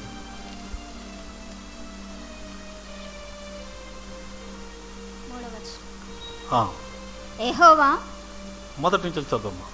ఆ దినములలో హిజ్కియాకు మరణకరమైన రోగము కలగగా ఆమోజు కుమారుడును ప్రవక్తయునైన యెషయా అతని యొద్దకు వచ్చి నీవు మరణమవుచున్నావు, బ్రతకవు గనుక నీవు నీ ఇల్లు చక్కబెట్టుకొనుమని యెహోవా సెలవిచ్చుచున్నాడని చెప్పగా అతడు తన ముఖము గోడ తట్టు త్రిప్పుకొని యెహోవా యథార్థ హృదయుడనై ఆ, సత్యముతో ఆ. నీ సన్నిధిని నేను ఎట్లు నడుచుకుంటునో ఆ. నీ దృష్టికి అనుకూలముగా సమస్తమును నేను ఎట్లు జరిగించుతును కృపతో జ్ఞాపకము కృపతో చేసుకొనుమని. ఇక్కడ సంసోను కూడా అంటున్నాడు, దయచేసి నన్ను జ్ఞాపకం చేసుకోమంటున్నాడు. ఇక్కడ హిజ్కియా కూడా అలాగే అంటున్నాడు, దయచేసి నీ కృపతో నన్ను జ్ఞాపకము చేసుకోమంటున్నాడు. ఇక చూడమ్మా, హిజ్కియా కన్నీళ్లు విడుచుచు కన్నీళ్లు విడుచుచు యెహోవాను ప్రార్థించెను. హల్లెలూయా. ఎలా ప్రార్థిస్తున్నాడు? కన్నీళ్లు విడుచుచు ప్రార్థన చేస్తున్నాడు. కన్నీటి ప్రార్థనకు చాలా శక్తి ఉంటుంది. హల్లెలూయా. కన్నీరు ఎలా వస్తుందని, కొంతమంది కొడతా ఉంటే కన్నీరు రాదు, కోపం వస్తూ ఉంటుంది. ఓకే, కొంతమందిని చూడవచ్చు, కొడతా ఉంటే కోపం వస్తుంది కానీ కన్నీరు రాదు. కానీ ఒక మాట అన్నారు అనుకోండి ఎవరన్నా, కడుపు లోపల నుంచి వస్తుంది, ఎక్కి ఏడుస్తూ ఉంటారు. ఎక్కడి నుంచి వస్తుంది? లోపల నుంచి వస్తుంది. హల్లెలూయా. నువ్వు కన్నీరు వస్తుందంటే నువ్వు ఎంతగా కృంగిపోయి ఎంత లోతుల్లో నుంచి వెళ్ళి వస్తుంది. ఆ ప్రార్థన దేవుడు వింటున్నాడు. కన్నీళ్లు విడిచుచు యెహోవాను ప్రార్థించను. ప్రార్థించిన తర్వాత, మొర్ర పెట్టిన తర్వాత ఆ మొర్రను దేవుడు విన్నాడు. వినేం చేస్తున్నాడు? యెషయా నడిమిషాలలో నుండి అవతలకు వెళ్ళక మునుపే యెహోవా వాక్కు అతనికి ప్రత్యక్షమై ఇలాగ సెలవిచ్చెను. ఇక్కడ చూసినట్లయితే నడిమిషాలలో అది వెరీ ఇమ్మీడియట్ గా జరుగుతున్నది. దేవుని యొక్క ప్రవక్త వచ్చినాడు. ప్రవక్త యెషయా వచ్చి హిజ్కియాకు చెప్తున్నాడు, అయ్యా నువ్వు చనిపోబోతున్నావు, నీ ఇల్లు చక్కబెట్టుకో అని అనగానే ఏం చేసినాడు?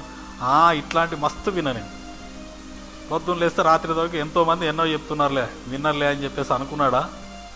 తిరస్కరించలేదు. He never rejected. తిరస్కరించుకుంటే ఇమ్మీడియట్గా ఏం చేసినాడు? ఒకసారి చూడమ్మా. నీవు తిరిగి లేదు, ఇమ్మీడియట్గా ఏం చేసినాడు? కన్నీళ్లు విడుచుచు యెహోవాకు ప్రార్థన చేసినాడు. ఇమ్మీడియట్గా ప్రార్థన చేసినాడు. గోడ వైపు తిరిగి ప్రార్థన చేసినాడు. ప్రార్థన చేసినప్పుడు అప్పుడు ఈ ప్రవక్త నడిమిషాలలో నుండి అవతలకు వెళ్ళక మునుపే, ఇట్స్ పెద్ద ప్యాలెస్, గొప్ప ప్యాలెస్. ఈ గొప్ప ప్యాలెస్ దాటిపోకముందే దేవుని వాక్కు ప్రత్యక్షం అవుతుంది. ఇన్స్టంట్ రిజల్ట్, ఇన్స్టంట్ జవాబు. వచ్చి ఏమంటున్నాడు? నడిమిషాల నుండి అవతలకు వెళ్ళక మునిపే వాక్కు అతనికి ప్రత్యక్షమై ఇలాగు సెలవిచ్చెను, నీవు తిరిగి నా ప్రజలకు అధిపతి అయిన హిజ్కియా యొద్దకు పోయి అతనితో ఇట్లనము, నీ పితరుడైన దావీదు నాకు దేవుడగు యెహోవా నీకు సెలవిచ్చినదేమనగా నీవు కన్నీళ్లు విడుచుట చూచితిని, నీ ప్రార్థన నేను అంగీకరించి ఉన్నాను, నేను నిన్ను బాగు చేసేదను. హల్లెలూయా. నేను నిన్ను బాగు చేస్తాను. హల్లెలూయా. బాగు చేస్తానని చెప్పి ఇమ్మీడియట్గా దేవుడు జవాబును పంపించినాడు. జవాబును పంపించి ఇక్కడ బాగు చేయడం కాదు, ఇంకా చదవండి. మూడవ దినమున నీవు యెహోవా మందిరమునకు ఎక్కిపోవుదు, ఇంకా 15 సంవత్సరముల ఆయుష్యము నీకు ఇచ్చేదను. హల్లెలూయా. ఆయన అనారోగ్యత గురించి అడిగితే దేవుడు 15 సంవత్సరాల ఆయుష్యమునిస్తున్నాడు. హల్లెలూయా. అనారోగ్యతతో చచ్చిపోబోతున్నావు అనగానే ఇమ్మీడియట్గా ప్రార్థన చేసినాడు. ప్రార్థన చేసిన తర్వాత దేవుని యొక్క జవాబు మల్టిపుల్గా వస్తుంది. హల్లెలూయా. అనారోగ్యంతో ఉన్నవానికి, మరణకరమయ్యే రోగం వచ్చిన వానికి ఏం కావాలి? స్వస్థత కావాలి. ఇక్కడ స్వస్థత కాదు, ఇంకేంటి? ఎక్స్టెండెడ్ లైఫ్ ఇస్తున్నాడు. 15 సంవత్సరాల ఆయుష్ ఇస్తున్నాడు. ఇంకో విషయం తెలుసా, ఇతనికి పిల్లలు లేరు. అప్పటికి చనిపోబోతున్నాడు కానీ పిల్లలు లేరు. హిజ్కియాకు పిల్లలు లేరు. పిల్లలు లేని సమయంలో ఈ మరణకరమైన రోగం వచ్చింది. రోగం వచ్చిన తర్వాత ప్రార్థన చేసిన తర్వాత రోగం బాగు చేయడమే కాదు, 15 సంవత్సరాలు ఆయుష్ ఇచ్చినాడు. ఆ 15 సంవత్సరాల్లో దేవుడు సంతానం ఇచ్చినాడు. హల్లెలూయా. నువ్వు అడిగేది ఒక్కటి కానీ దేవుడు మల్టిపుల్ బ్లెస్సింగ్ ఇస్తాడు. నీ ప్రార్థన అంత శక్తివంతమైన, నన్ను జ్ఞాపకం చేసుకో అంటే నీ కొరతలు ఎక్కడున్నాయి, ఎక్కడెక్కడ హోల్స్ ఉన్నాయి, ఎక్కడెక్కడ కొరతలు ఉన్నాయి, కొదవలు ఉన్నాయి చూసే దేవుడు. హల్లెలూయా. ఆయన చూసినాడు. హిజ్కియాకు సంతానము లేదు. ఆయన ప్రార్థన విని ఆరోగ్యం బాగు చేయడమే కాకుండా సంతానాన్ని కూడా ఇస్తున్నాడు. మనష్షే అని చెప్పేసి తన కుమారుని ఇస్తాడు. హల్లెలూయా. దేవునికి మహిమ కలుగును గాక. కాబట్టి దేవుడు జ్ఞాపకం చేసుకొని, దేవుడు మన ప్రార్థన విని మనకు నానా విధాలైనటువంటి దీవెనలు ఇచ్చే దేవుడై ఉంటున్నాడు. దేవునికి మహిమ కలుగును గాక. 15 సంవత్సరాల ఆయుష్ ఇచ్చినాడు. అలాగే స్వస్థతకు సంబంధించినటువంటి కార్యం కూడా చేసినట్టుగా మనం చూడవచ్చు. దేవునికి మహిమ కలుగును గాక. అలాగే మనం చూసినట్లయితే దేవుడు వింటాడు, వినే దేవుడు.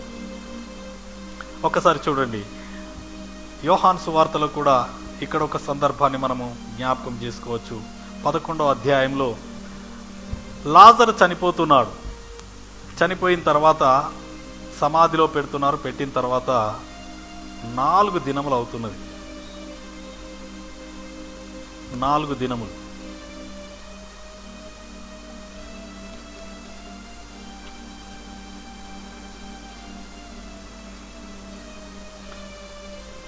ఇక్కడ 4 దినములు అయిన తర్వాత మరియా మార్తలకు ప్రభు చెప్తున్నాడు, మీరు నమ్మిన ఎడల దేవుని మహిమను చూచుదని. ఏమండి, మన పార్టీ ఏంటి? నమ్మాలి. మనం ప్రార్థన చేస్తున్నామా? నమ్మాలి. మనం నమ్మినప్పుడు దేవుని యొక్క దీవెనలు గొప్పగా పొందుకోవడం. ఇక్కడ యేసు ప్రభువే శరీరధారిగా ఉన్నప్పుడు ఆయన ప్రార్థన చేస్తున్నాడు. ఎలాంటి ప్రార్థన చేస్తున్నాడు మీరు ఒక్కొక్కటి ఇక్కడ చూసినట్లయితే మీకు చాలా చక్కగా అర్థమవుతుంది. ఇక్కడ 39 చూడమ్మా. యేసు రాయి తీసివేయడని చెప్పగా చనిపోయిన వాని సహోదరి అయిన మార్త ప్రభువా అతడు చనిపోయి 4 దినములైనది గనుక ఇప్పటికి వాసన కొట్టునని ఆయనతో చెప్పాను. 4 దినములైంది సమాధిలో పెట్టబడ్డాడు. వాసన వస్తుంది ప్రభువా అని చెప్పేసి అంటున్నప్పుడు ప్రభు ఏమంటున్నాడు చూడండి, మార్తా అందుకు యేసు నీవు నమ్మిన ఎడల దేవుని మహిమ చూతువని నేను నీతో చెప్పలేదా అని ఆమెతో. నమ్మిన ఎడల దేవుని మహిమ చూస్తాము. హల్లెలూయా. నమ్మాలి అంతే. క్రైస్తవ్యం అంతా కూడా నమ్మకము మీదనే ఉంది. నమ్ముతూ దేవుని మహిమను చూస్తాం, నమ్మకుండా దేవుని మహిమను చూడలేదు. హల్లెలూయా. దేవుని యొద్దకు వచ్చువాడు ఆయన ఉన్నాడని, తన్ను వెతుకు వారికి ఫలము దయచేయు వాడని నమ్మవలెను గదా. నువ్వు నమ్మకపోతే ఏం లేదు. హల్లెలూయా. నమ్మితే సొమ్ము, నమ్మకపోతే దుమ్ము అన్నట్టు. నమ్మాలి. హల్లెలూయా. మనం ఎంత భక్తి చేస్తున్నామనేది కాదు, ఎంత ప్రార్థన చేస్తున్నామనే దానికంటే ఎక్కువగా విశ్వసించాలి, నమ్మకం ఉంచాలి. హల్లెలూయా. దేవునికి మహిమ కలుగును గాక. మనము హాస్పిటల్ పోగానే డాక్టర్ గారు మెడిసిన్ ఇస్తారు, నమ్ముతామా లేదా? నమ్ముతాం. వారు చెప్పినట్టు వేసుకుంటాం. డాక్టర్ దగ్గరికి వెళ్ళగానే నువ్వు బాగు కావు. ఆయన చెప్పిన ఇన్స్ట్రక్షన్స్ అన్ని ఫాలో అయితే కానీ, ఆ మెడికేషన్ తీసుకుంటేనే కానీ బాగు కాము. అలాగే దేవుని దగ్గరకు వచ్చినామనే కాదు, దేవుడు చెప్పిన మాటను మనం విశ్వసించినప్పుడు మనం అద్భుత కార్యాన్ని పొందుకుంటాం. హల్లెలూయా. నమ్ముట నీ వలనైతే నమ్మువానికి సమస్తము సాధ్యము చేసేటువంటి గొప్ప దేవుడు. ఇక్కడ అంటున్నాడు, నీవు నమ్మిన ఎడల దేవుని మహిమను చూతువని నేను నీతో చెప్పలేదా అని ఆమెతో అనెను. అంతటా వారు ఆ రాయి తీసివేసిరి. యేసు కన్నులు పైకెత్తి తండ్రి నీవు నా అక్కడ యేసు ప్రభు ప్రార్థన చేస్తున్నాడు అండి. పబ్లిక్ అంతా ఉన్నారు. 4 దినములు అయింది కదా. ఆ కాలంలో ఆ యొక్క బేతనీలో ఉన్నటువంటి ప్రజలందరూ వచ్చినారు. చనిపోయినాడు కదా, చనిపోతే ఆదరించడానికి బంధువులు వచ్చినారు, స్నేహితులు వచ్చినారు, మిత్రులు వచ్చినారు. అయితే 4 రోజుల తర్వాత యేసు ప్రభు కూడా వచ్చినాడని అనేక మంది వచ్చిన. ఈయన ఏం చేస్తాడో, ఇన్ని గొప్ప గొప్ప కార్యాలు చేసినాడు కదా, ఈయన ఇక్కడ ఇప్పుడు ఏం చేస్తాడో అని చెప్పి పరీక్షించడానికి కొంతమంది వచ్చినారు. అక్కడ పెద్ద జన సమూహం ఉన్నది. చిన్న జన సమూహం కాదు, చాలా పెద్ద సమూహం కూడి ఉన్నది. ఈ కూడి ఉన్నటువంటి జన సమూహం అందరి ముందు ప్రభు ఏం చేస్తున్నాడంటే, యేసు ప్రభు ప్రార్థన చేస్తున్నాడు. ఏమని ప్రార్థన చేస్తున్నాడు? అది ఈ ప్రార్థన మనం చాలా జాగ్రత్తగా మనం విందాం. చూడండి. తండ్రి యేసు కన్నులు పైకెత్తి, అందరి ముంగట యేసు ప్రభు కన్నులు పైకెత్తి ఏమంటున్నాడు? తండ్రి నీవు నా మనవి వినినందున నీకు కృతజ్ఞతాస్తుతులు చెల్లించుచున్నాను. వింటావని అంటున్నాడా? వినినందున. వింటావా అని చెప్పేసి అన్నాడా? వింటాడో వినడో అంటున్నాడా? ఎలాంటి కన్వర్జేషన్ జరుగుతుంది ఇక్కడ? ఆయన మాటలో ఎలాంటి కాన్ఫిడెన్స్ ఉన్నది? నీవు నా మనవి వినినందున. ఇంకా ప్రార్థన చేయలేదు. ప్రార్థన చేసినాడా? చేయలేదు. చెయ్యక ముందే ఏమంటున్నాడు? నువ్వు విన్నావు నా ప్రార్థన, నువ్వు నా ప్రార్థన విన్నావు కాబట్టి ఏం చేస్తున్నాడు? కృతజ్ఞతాస్తుతులు, అడ్వాన్స్ థ్యాంక్స్ గివింగ్ చేస్తున్నాడు. హల్లెలూయా. మరొకసారి మీరు డీప్గా చూస్తే మీకు అర్థం. నీవు నా మనవి వినినందున. హల్లెలూయా. దేని గురించి ప్రార్థన చేయబోతున్నాడో భూమి ఆకాశంలోనూ సమస్తము సృష్టించిన దేవునికి తెలియదా? నీ హృదయంలో ఏమున్నదో తెలుసు, నీ నిట్టూర్పులను చూసే దేవుడు, నువ్వు ఏం అనుకుంటున్నావో తెలుసు. హల్లెలూయా. ఆయన కన్నులకు మరుగైనది ఏమీ లేదు. యేసు ప్రభు ప్రార్థన చేస్తున్నాడు, నా మనవి విని నందునా అంటున్నాడు. ఆయన ఏమి ప్రార్థన చెయ్యబోతున్నాడో దేవుడు తెలుసు. ఆ దేవునికి తెలుసు కాబట్టి ముందుగానే కృతజ్ఞతాస్తుతులు చెల్లిస్తున్నాడు. థ్యాంక్ యూ లార్డ్ అంటున్నాడు. హల్లెలూయా, హల్లెలూయా. అని ఏమంటున్నాడు చూడండి, నీవు నా మనవి విని నందున నీకు కృతజ్ఞతాస్తుతులు చెల్లించుచున్నాను. ఇక్కడ కృతజ్ఞతాస్తుతులు వినక ముందే, కార్యం కాకముందే దేవుడు అడ్వాన్స్ థ్యాంక్స్ గివింగ్ చేస్తున్నాడు, సాక్ష్యం చెప్తున్నాడు, స్తుతి చెల్లిస్తున్నాడు. హల్లెలూయా. అనేక మంది దేవుడు కార్యం చేసినాక కూడా సాక్ష్యం చెప్తలేరు, కృతజ్ఞతాస్తుతులు చెల్లించడం లేదు. హల్లెలూయా. దేవునికి మహిమ కలుగును గాక. ఇక్కడ యేసు ప్రభు ఏం చేస్తున్నాడు, నీవు నా మనవి వినినందున నీకు కృతజ్ఞతాస్తుతులు చెల్లించుచున్నాను. ఇంకా చూడమ్మా, నీవు ఎల్లప్పుడు నా మనవి వినుచున్నావని నేను మనం ఎరుగుతున్నామా? మన ప్రార్థన దేవుడు వింటున్నాడని మనం ఎరుగుతున్నామా? ఏదో అట్టిగానే అదే ఆచారంలాగా చేస్తున్నామా?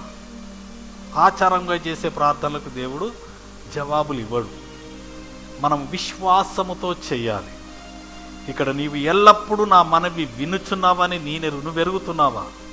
ప్రభు మన ప్రార్థన వింటున్నాడని మనం ఎరిగితే మనం తప్పకుండా చేస్తాము, చేసి జవాబు పొందుతాము. హల్లెలూయా. జవాబు ఇచ్చే దేవుడు. బైబిల్ గ్రంథం అంతా తరిచి మీరు చూడండి, ఎగ్జామిన్ చేయండి, దీన్ని ఫిల్టర్ చేయండి. ఎక్కడ దేవుడు జవాబు ఇవ్వలేదో చూడండి. హల్లెలూయా. జవాబు ఇచ్చే దేవుడు, ఆయన వినే దేవుడు, విని సైలెంట్గా ఉండే దేవుడు కాదు, ఆయన జవాబు ఇచ్చే దేవుడు అయి ఉంటున్నాడు. అందుకే అంటున్నాడు, నీవు ఎల్లప్పుడూ నా మనవి వినుచున్నావని నేనెరుగుదును. మనం ఎరిగి ఉండాలి. యేసు ప్రభు ఎరుగున్నాడు, మనం కూడా ఎరిగి ఉండాలి. ఎరుగుండి కానీ నీవు నన్ను పంపితివని చుట్టూ నిలిచియున్న ఈ జన సమూహము నమ్మునట్లు వారి నిమిత్తమై ఈ మాట చెప్పితినా. వారి చుట్టూ ఉన్న వారు వింటున్నారు, వారి నిమిత్తము ఈ ప్రార్థన చేస్తున్నాడు. హల్లెలూయా. యేసు ప్రభు తండ్రికి ప్రార్థన చేసినటువంటి సందర్భంలో ఆయన చేసిన అద్భుత ఆశ్చర్య కార్యాలు ఇది ఒక్కటే బహిరంగంగా చేసినాడు. హల్లెలూయా. ప్రార్థన చేయడం మనం చూడవచ్చు. This is the first time ఈ యొక్క కార్యక్రమంలో. ఈ సమాధి దగ్గర ప్రార్థన చేస్తున్నాడు, తండ్రికి ప్రార్థన చేస్తున్నాడు. మిగతా అన్ని ఎక్కడ చూసినా కూడా మీరు యేసు నామంలో అన్నాడు, నీ విశ్వాసము నిన్ను స్వస్థపరిచాను. హల్లెలూయా. అలాగే అనేకమైనటువంటి డిక్లేర్ అండ్ డిక్రీయింగ్ చేయడం చూస్తాం, కానీ ఇక్కడ మాత్రం ప్రార్థన చేస్తున్నాడు. ఎవరి నిమిత్తం అంటే చుట్టూ ఉన్న వారి నిమిత్తం. వారందరూ తెలుసుకోవాలని, వారందరూ ఆయనలాగానే ప్రార్థన చేయాలని, ఆయన యందు విశ్వాసం ఉంచాలని ప్రార్థన చేస్తున్నాడు. వీరందరూ ఎరుగులాగున చదవమది ఈ జన సమూహము నమ్మునట్లు వారి నిమిత్తము ఈ మాట చెప్పితినాను అని ఏం చేస్తున్నాడు ఆయన అలాగ చెప్పి లాజరు బయటికి రా అని బిగ్గరగా చెప్పగా లాజరు బయటికి రా అని చెప్పినాడు. పేరు చెప్పకుంటే సమాధులలో ఉన్న వారందరూ కూడా లేచి వచ్చేవారు. హల్లెలూయా. That is the power of God. అందుకనే లాజరు అంటున్నాడు. అప్పటికి అనేక మంది చనిపోయి సమాధిలో పాతి పెట్టబడ్డారు, సమాధులలో ఉన్నారు. సమాధులలో ఉన్నవాడు బయటికి రా అంటే పేరు లేదు కదా, అందరూ వచ్చేస్తారు. అలా కాదు, అందుకని పేరు పెట్టి పిలిచినాడు. పర్టికులర్గా ఆయన ఆ యొక్క లాజరును స్వస్థపరిచి బయటికి నడిపించడానికి లాజరు బయటికి రా అని చెప్పేసి అన్నాడు. దేవునికి మహిమ కలుగును గాక. ఇక్కడ యేసు ప్రభు ప్రార్థన చేస్తుంటే దేవుడు విన్నాడు, విని జవాబు ఇచ్చినాడు. వచ్చినాడా లేదైనా? బయటికి రమ్మని చెప్పగానే వచ్చినాడా లేదా? 44వ వచనం చూడమ్మా. చనిపోయిన వాడు కాళ్ళు చేతులు ప్రేత వస్త్రములతో కట్టబడిన వాడై వెలుపలికి వచ్చెను. వస్తాడమ్మా. ఆ ఆచారం, అక్కడ యూదుల ఆచారంలో తెల్ల గుడ్డలతో మొత్తం చుట్టేస్తారు మనిషిని. చుట్టి సుగంధ ద్రవ్యాలంటే సెంటు పూస్తారు. సెంటు పూసి సమాధిలో పడుకోబెడతారు. అలాగూ కట్టి పడేసిన వాడు నడుచుకుంటూ వస్తున్నాడు. హల్లెలూయా, హల్లెలూయా. ఇది మనం రిజరెక్షన్లో మనం ధ్యానించుదాం. ఇక్కడ చూసినట్లయితే ఆ కట్లన్నీ తెగిపోయినాయి, బంధకాలని ఊడిపోయినాయి. ఈ లాజరు ఎలా చనిపోయినాడు తెలుసా? అనారోగ్యతతో చనిపోయినాడు, పడక బట్టి చనిపోయినాడు. ఒకసారి చూడండి, అది కూడా మీకు ప్రూఫ్ చూపిస్తాను. హల్లెలూయా. దేవునికి మహిమ కలుగును గాక. మొదటి వచనం చూడమ్మా. మరియా ఆమె సహోదరి అయిన మార్త అనువారి గ్రామమైన బేతనీయలోనున్న లాజరు ఒకడు రోగి ఆయను. ఈ లాజరు ప్రభువునకు అత్తరు పూసి తల వెంట్రుకలతో ఆయన పాదములు తుడిచిన మరియకు సహోదరుడు. అతని అక్క చెల్లెండ్రు, ప్రభువా, ఇదిగో నీవు ప్రేమించువాడు రోగి అయి ఉన్నాడని ఆయన యొద్దకు వర్తమానము పంపిరి. యేసు అది విని ఈ వ్యాధి మరణము కొరకు వచ్చినది కాదు, కానీ దేవుని కుమారుడు దాని వలన మహిమపరచబడినట్లు దేవుని మహిమ కొరకు వచ్చినదని చెప్పాను. హల్లెలూయా. ఇక్కడ చూసినట్లయితే ఈయన రోగి అయి చనిపోయినాడు, అనారోగ్యతతో చనిపోయినాడు. అనారోగ్యతో చనిపోయిన తర్వాత వాడిని ఏం చేసినారంటే తెల్ల వస్త్రములతో చుట్టూ కట్టి, వస్త్రాలతో చుట్టి ఏం చేసినారు, సెంటు పూసి సమాధిలో పెట్టినారు. ఈ సమాధిలో పెట్టిన వాడు యేసు ప్రభు లాజరు బయటికి రాగానే ఇవన్నీ పోయినాయి. అనారోగ్యత బాగైంది, లేచి నిలబడ్డాడు. నిలబడి నడుచుకుంటూ సమాధిలో నుండి బయటికి వస్తున్నాడు. హల్లెలూయా.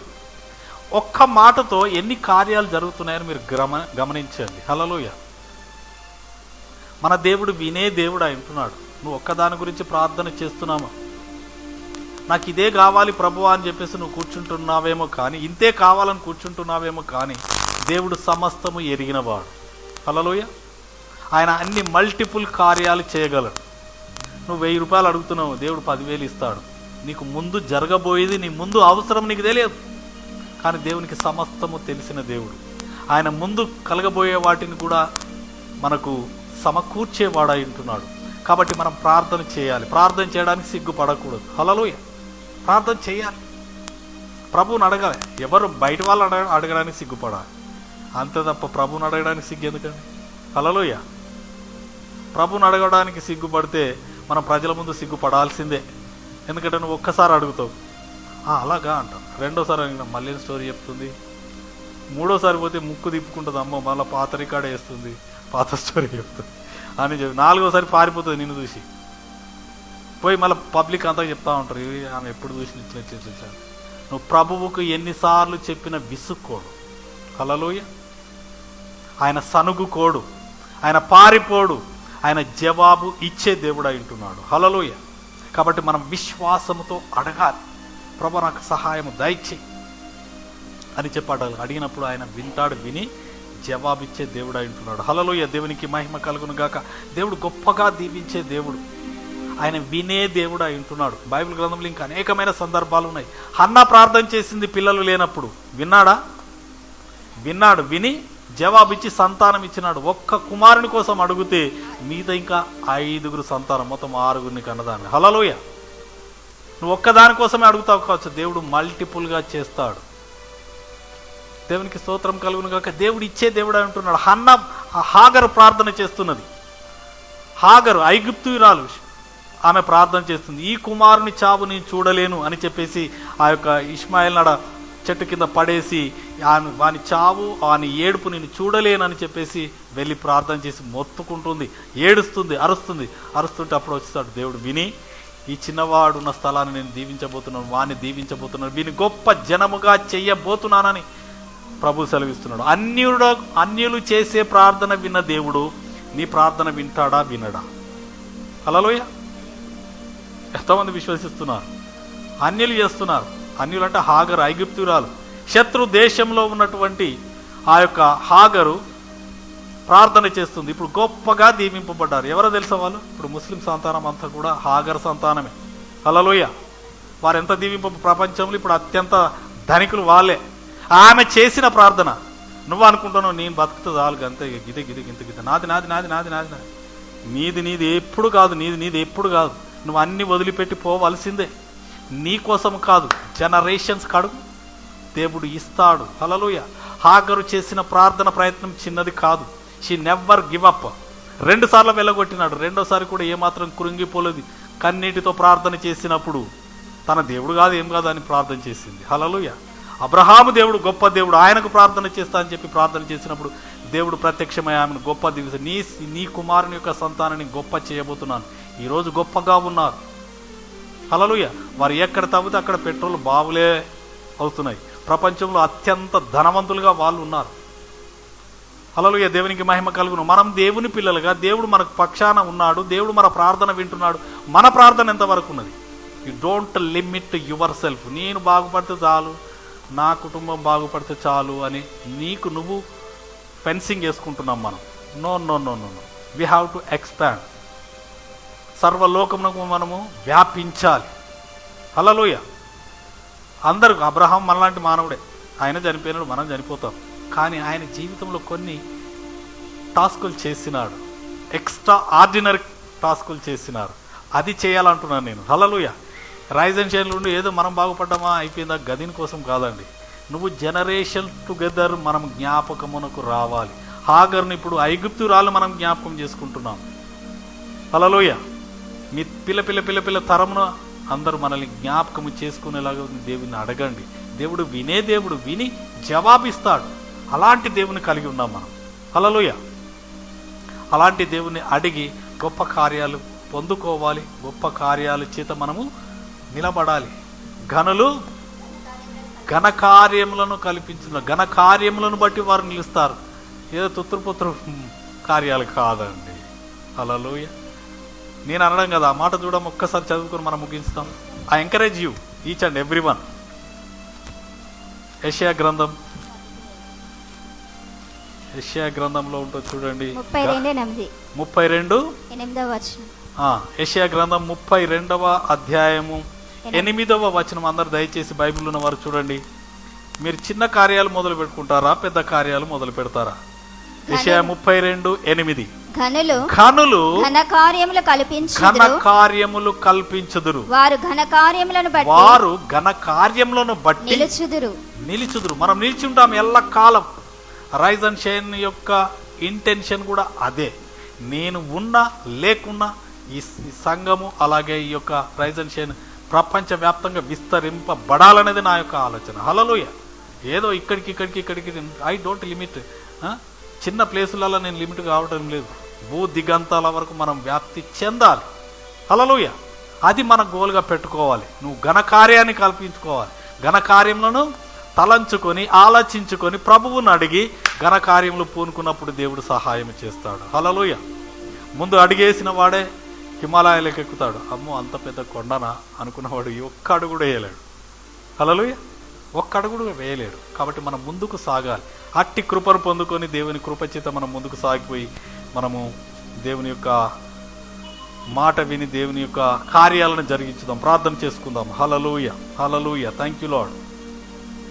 ప్రార్థన చేసుకుందాం. ఘనమైన కార్యములు నాకు బోధించు ప్రభువా. హల్లెలూయా. హల్లెలూయా. ప్రభువు మా ప్రార్థనలను ఆలకించేవాడవయ్యా. మేము మొర్రపెట్టినప్పుడు వింటానన్నావు, విని ఉత్తరం ఇస్తానన్నావు, జవాబు ఇస్తానన్న సెలవిచ్చిన గొప్ప తండ్రి నీకే వందనాలు చెల్లించుకుంటున్నాం. మా జీవిత సమస్యలనే వలయములో మేము చిక్కుకొనకుండా మమ్మలను విడిపించి తండ్రి మమ్మల్ని గొప్ప చేయండి తండ్రి. ఘన కార్యములు చేయు వారిగా మమ్మల్ని హెచ్చించండి దేవానికి వందనాలు చెల్లించుకుంటున్నాం. మీకు అసాధ్యమైనది ఏదీ లేదు. మా ప్రార్థన ఆలకించే దేవుడు, మా యొక్క మొర్రను వినే దేవుడు, మా యొక్క నిట్టూర్పులను వినే దేవుడు, మా యొక్క తండ్రి మూలుగులను వినే గొప్ప దేవానికి వందనాలు స్తోత్రాలు చెల్లించుకుంటున్నామయ్యా. మాకు సహాయము దయచేయండి. మా మూలుగును విని మాకు సహాయము దయచేసి మమ్మల్ని గొప్ప చేయండి తండ్రి. ఇక్కడ కూడి ఉన్న ఏ ఒక్కరు కూడా తండ్రి నాయన ప్రభా తక్కువ వారిగా ఉండకూడదు దేవానికే వందనాలు చెల్లించుకుంటున్నాం. వారిని హెచ్చించండి తండ్రి, నీకే వందనాలు చెల్లించుకుంటున్నాం. అవును తండ్రి నాయన ప్రభా నాకు సహాయం ఎక్కడ నుండి వచ్చునని చెప్పేసి అనుకుంటున్నారు, కానీ ఏ దిక్కు నుంచి వస్తుందో నీకు తెలియదు. అడగడము మాత్రమే నువ్వు చేయవలసిన పని. అడుగు ప్రభువును అడుగు. ప్రభు నన్ను గొప్ప చేయి ప్రభువా. భూదిగంధాల వరకు నన్ను విస్తరింపచేయి ప్రభువా. నేను ఇప్పుడు కొద్దిగా ఉన్నాను, కానీ తుదకు మహాభివృద్ధి నన్ను కలగచేయండి. మహాభివృద్ధిలోనికి నడిపించండి. మీ శక్తితో నింపండి దేవానికి వందనాలు. Online offline whomever whenever they are watching this video, in the mighty name of Jesus, lift them up in the mighty name of, వారిని ఉజ్జీవింపచేయండి దేవానికి వందనాలు చెల్లించుకుంటున్నాం.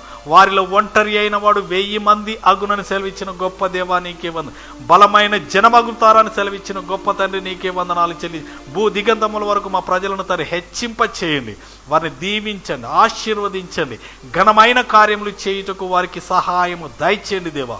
నీకే వందనాలు చెల్లించుకుంటూ దీవించి ఆశీర్వదించి మీరే మహిమ పొందుమని సమస్త ఘనత మహిమ ప్రభావములు మీకే చెల్లించుకుంటూ యేసు నామమున ప్రార్థిస్తున్నాము తండ్రి. Amen, amen, amen. God bless you. దేవుడు నిన్ను సమృద్ధిగా దీవించును గాక. హల్లెలూయా.